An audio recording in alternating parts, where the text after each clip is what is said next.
Hello everyone, my name is Nargis and I'm a software engineer at the MathWorks.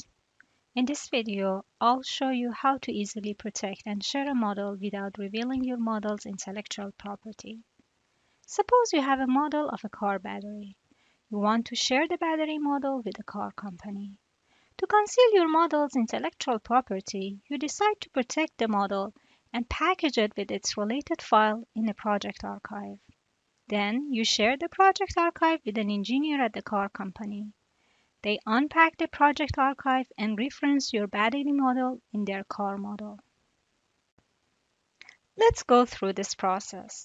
First, I'll open the battery model.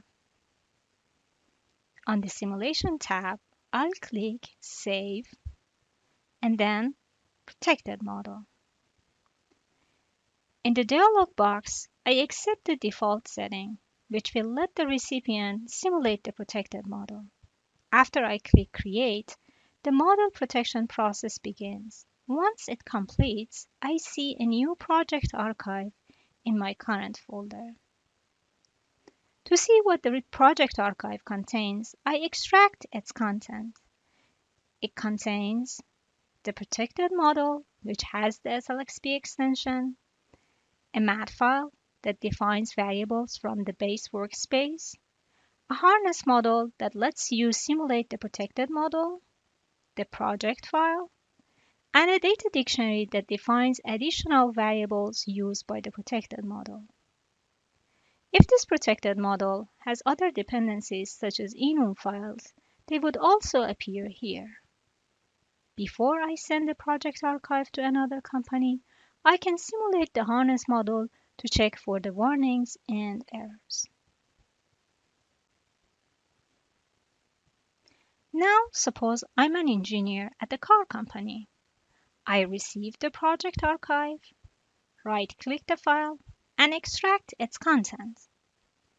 If I want to directly simulate the protected model, I can use the harness model, which is already set up for simulation. Simulating the harness model also lets me make sure I have all the files I need.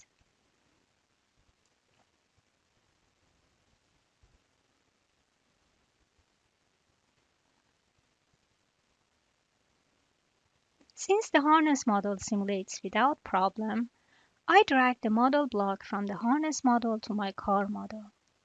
The protected model is now part of my model. The badge icon indicates that the model block references a protected model. Now I can simulate the car with the third-party battery.